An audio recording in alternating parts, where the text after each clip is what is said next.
Good evening, ladies and gentlemen, and first of all, thank you so much for everybody coming out tonight. I'm a little bit overwhelmed. I didn't expect anybody, so I'm extremely blessed right now to see so many people, and I've been honored to meet most of you over the last several weeks, and what a blessing you all are. So thank you so much for coming. I cannot begin to tell you how much your support means to me. Actually, we thank you. Oh, thank you. You're so sweet. So for those of you who may not know me, my name is Kellie Greene, and tonight I'm formally announcing my candidacy to represent the 23rd District in the United States Congress. Yay!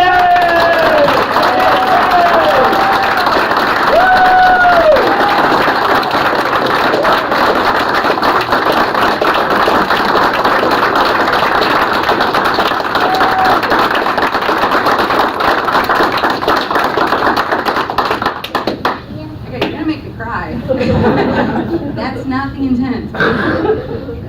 With your help and support, I will be replacing Bill Owens. All right. Yeah.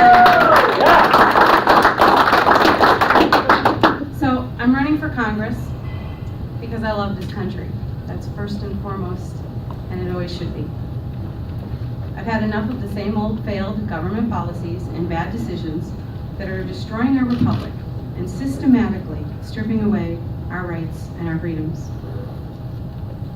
I basically decided I'm not taking it anymore. All right. We're taking it too. And neither should you. It's time that we fight for the principles of our Constitution and we basically take back our country and our freedoms. I know in my heart that I can and will represent the good, hard-working people of District 23 far better than my opponent, Mr. Owens. All right. Yeah. Thank you. The key word in that sentence is represent. I will represent you, the people, the way that it was intended in our Constitution. This is not supposed to be about politics. It was always supposed to be about we, the people.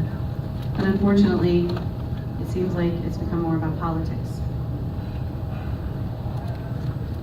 Isn't it time we elect somebody who understands that it's supposed to be about our Constitution and about representing the people? Yes, it is. Isn't it time to elect someone who is interested in making decisions for our nation and our district that are based on principles and integrity rather than on political expediency?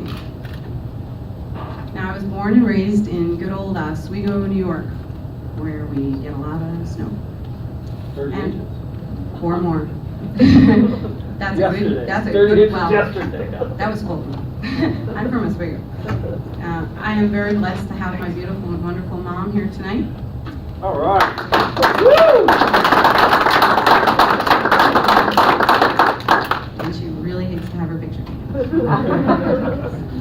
And she wouldn't introduce me because she does not do public speaking. I wish my father were here. My father was a diehard Republican. He is here. And he is here in spirit, and a little bit of his ashes are in here as well. So thank goodness my father, who was an Air Force veteran of the Cold War and former commander of the American Legion post in Pensacola Beach, passed away a year and a half ago. But I once said to my dad, kind of kidding actually, I guess maybe I wasn't, about 5-6 years ago, I said, Dad, someday I'm running for Congress. And he said, as long as you run as a Republican. Yeah! But I will not vote for you if you run on any other ticket. Point taken, Daddy. I'm running as a Republican.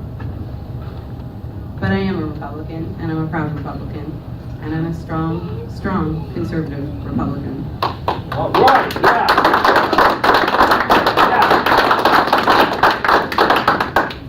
While I have moved and left this area many times in my adult life, I've left, I've come back, I've left, I've come back. I've spent the majority of my life in this area.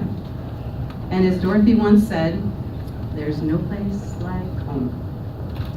I'm very blessed to be back, and sometimes it takes leaving to realize where you really belong.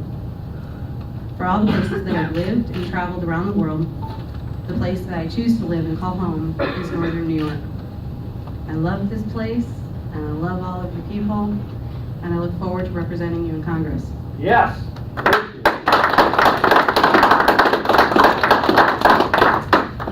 It's It's no secret that we're facing very difficult times in our nations, and I'm sure that most of you feel the way I do, that it's almost insurmountable at times, and how are we ever going to get out of this mess? But I'm here to remind you tonight that we have a proud history as Americans of overcoming great challenges, and we can and we will get through this one as well. Failing is not an option. Like you, this economy has hit me especially hard in the last few years. I understand the struggles that we have all faced. Unemployment is out of sight. It's far higher, I believe, than the 9% or so that the government would like to tell us that it is. What about the small business owner who went out of business, who isn't able to collect unemployment because they were self-employed? They're not counted in that number. What about the person whose benefits have now been exhausted? They're not counted anymore either. Unfortunately, that's all too serious of an issue right now, and the number is actually probably closer to double that 9%. So the true extent of this situation is out of control. Our government is not helping the job situation. They're actually hurting it. And while it's not the primary role of government to create jobs, they certainly have a responsibility to create the right environment. Our regulations are burdensome and expensive for companies. We have the highest corporate tax rate in the world. And I would add that in the state of New York, where taxes are really high, and while I am running on a federal ticket, not a state ticket, I think it's important that you all understand that in the state of New York, out of 50 states and the District of Columbia, New York ranks dead last in terms of the business environment. We have seen businesses leave this area long before this recession hit. I remember seeing businesses leave in the 80s and 90s, 2000s. They've been leaving en masse. This is an area that's been hurting for a lot longer than the rest of the country has been feeling the pinch. In addition to the regulations that are burdensome, we also have ineffective trade policies. All of these things combine to push companies to go overseas. And frankly, the government just needs to get out of the way so that businesses can be businesses and drive our economic engine back to prosperity. Yes. Yes.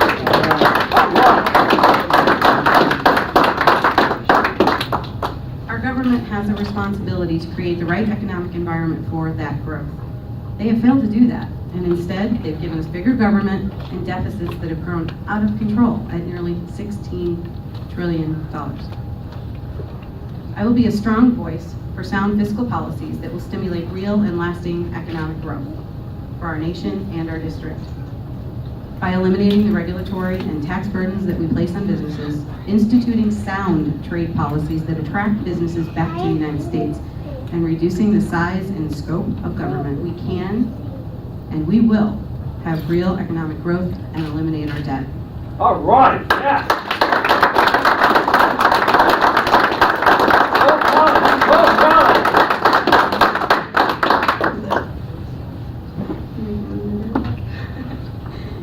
It is equally imperative that we find real solutions to the problems that we face in Social Security, Medicare, and Medicaid.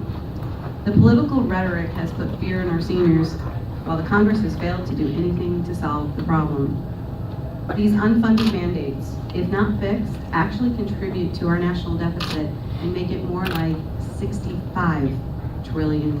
And every year that the Congress fails to do anything, which seems to be their prescription lately, it adds between $1 and $2 trillion just to the deficit for Social Security, Medicaid, and Medicare. Doing nothing is not an option. But that seems to be what our Congress is doing. The real fear that our seniors, and frankly all of us, should have is with the do-nothing Congress. There are solutions to this problem. There are over a dozen possible solutions on the table that have been put forth by nonprofit think tanks. Not your taxpayer dollars, nonprofit think tanks. It's time for our Congress to stop talking and to start doing something. And stop, please stop, scaring our seniors. Right.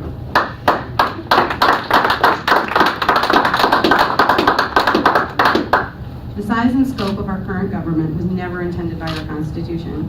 Our founders understood that government had a limited, and specific purpose. As Thomas Jefferson said, a government that is big enough to give you everything you want is strong enough to take everything you have. That's exactly what they've been doing And that's what they mean when they talk about taxing more and taxing the rich and spreading the wealth. That is not what our nation was founded on. The government's core mission is set out in the Constitution is to preserve and protect the unalienable rights of its people and its union. And I would argue, born and unborn. Thank you. Thank you. Thank you.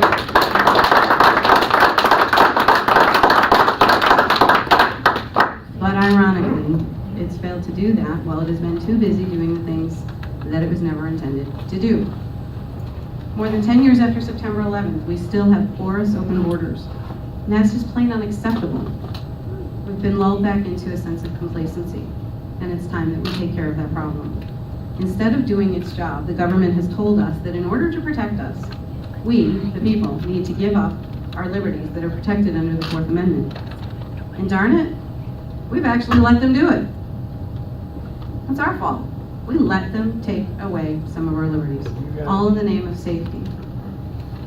But the law is supposed to protect our freedoms, not to restrict them. These are the foundational principles of our Constitution, and it's high time we get back to those principles. That's right. Yes. All right. Yeah. Well done.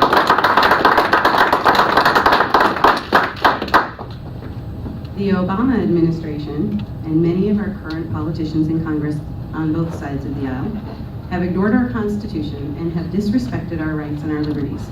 They are spending us into disaster, refusing to secure our borders, dismantling our military, and have instituted poor economic policies that have driven businesses away.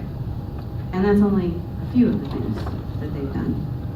It's not exactly a resume for success, nor is it a resume of somebody I want to re-elect. Thank you.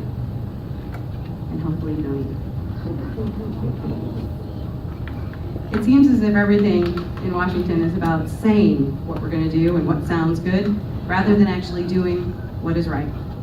It seems to be about political expediency and their own re-election campaigns, rather than doing the will of the people and preserving our liberties. So tonight, I pledge that I will be a strong advocate for our constitutional principles, a strong military and national security, fiscal responsibility, and economic policies that reduce the burdens on our businesses and ultimately should lead to the creation of a whole lot of jobs. Yay! Good. Woo! Woo! I will fight for family values of life, traditional marriage between a man and a woman, and preserving the most important building block of our society, the family. I pledge, Amen. Yeah. Yeah. You'll hear that. I pledge that I will represent you, the people of District 23. And you have my word that I will work hard for you. Now, the last two elections in this district have been kind of interesting and difficult, with an outcome that most of us were not terribly thrilled with. But this is 2012. All right. And I'd like to just remind you that the third time is a charm. All right. Yeah. Woo!